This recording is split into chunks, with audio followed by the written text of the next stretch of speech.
Berikutnya, Bismillahirrahmanirrahim. Nah, bisnis model tadi sudah disinggung mengenai reputasi, ya, di mana reputasi itu berpengaruh terhadap pencapaian organisasi dalam mencapai bisnis objektif maupun strategi objektifnya.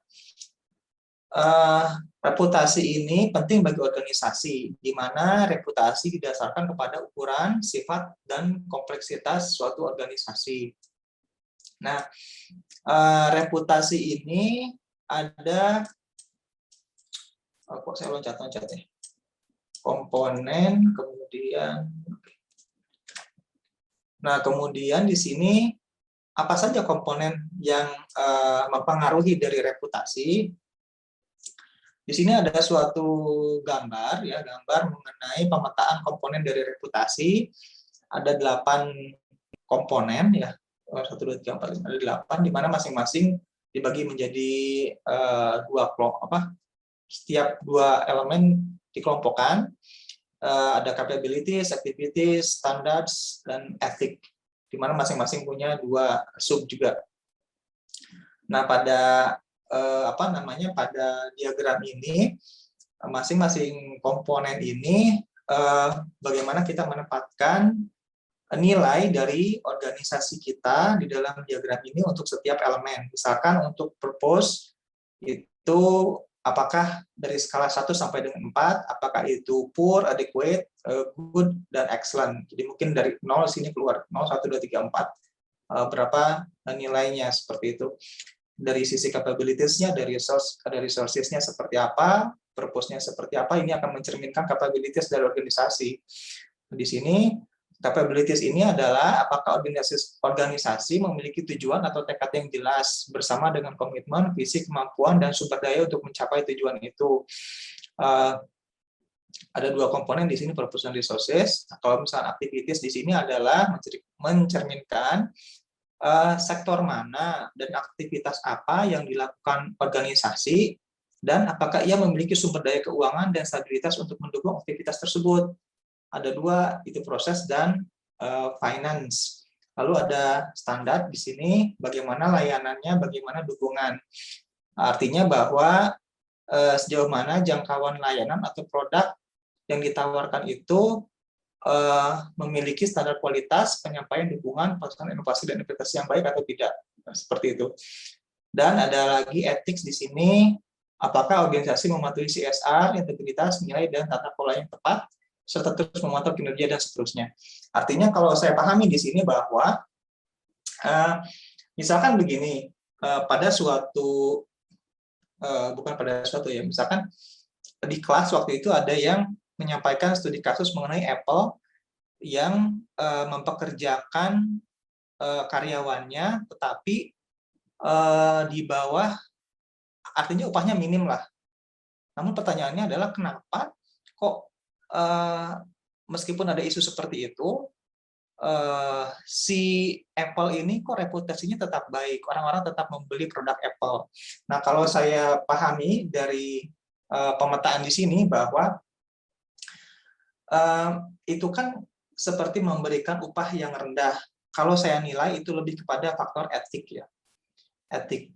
Artinya bukan artinya si Apple itu, kalau menurut saya itu tidak mampu untuk membayar orang lebih gitu, tetapi dari sisi etiknya mungkin mereka kurang gitu.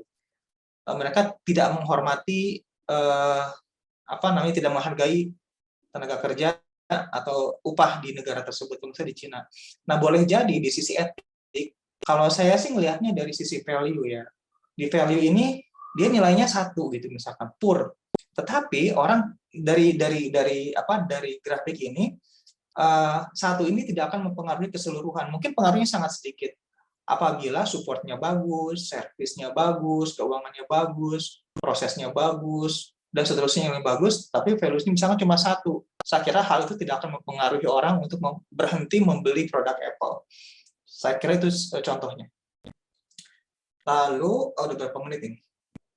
37. Oke, lanjut. Lalu, berikutnya, itu tadi reputasi. Ada beberapa elemen tadi, ya. Sekarang reputasi yang terkait dengan CSR atau Corporate Social Responsibility. Di sini definisinya menurut European Commission bahwa CSR ini merupakan satu konsep bahwa suatu perusahaan itu bertanggung jawab atas dampaknya terhadap semua stakeholder yang relevan. Lebih kepada tanggung jawab terhadap dampak. Nah, cakupan isunya cukup luas, spektrumnya cukup luas, dari mulai kesehatan dan keamanan, pekerja, pelanggan, lingkungan, dan seterusnya, sampai ke produk atau layanan. Isu yang sering kali saya temukan di lingkungan sehari-hari itu lebih kepada, misalnya ini sih yang lebih ke kesehatan dan keamanan, kemudian lingkungan, dan masyarakat.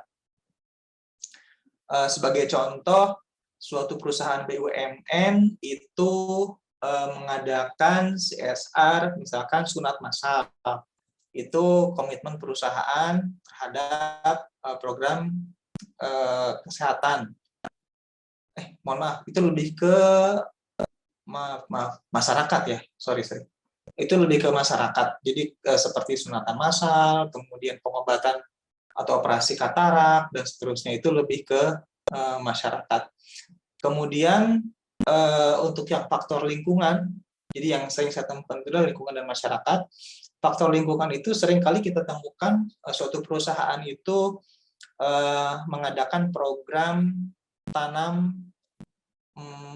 di pinggir laut, itu bakau, hutan bakau, mangrove, untuk mencegah abrasi, seperti itu. Itu merupakan contoh-contoh dari CSR. CSR juga ada standarnya, sehingga pemakaian standar CSR yang baik itu akan mempengaruhi beberapa hal, seperti melindungi dan meningkatkan reputasi, brand dan kepercayaan, kemudian menarik, memotivasi dan mempertahankan talenta, mengelola dan mitigasi resiko, dan seterusnya. Artinya ketika perusahaan itu atau organisasi melakukan CSR, ada cara-cara atau standar yang dirujuk, yang diasuh. Jadi tidak serta-merta suatu organisasi itu mengadakan pengobatan gratis tanpa perencanaan, misalnya. Tidak seperti itu. Karena hal tersebut akan berdampak kepada beberapa hal ini. Seperti yang tadi, bahwa melindungi, meningkatkan reputasi, dan kepercayaan, dan seterusnya.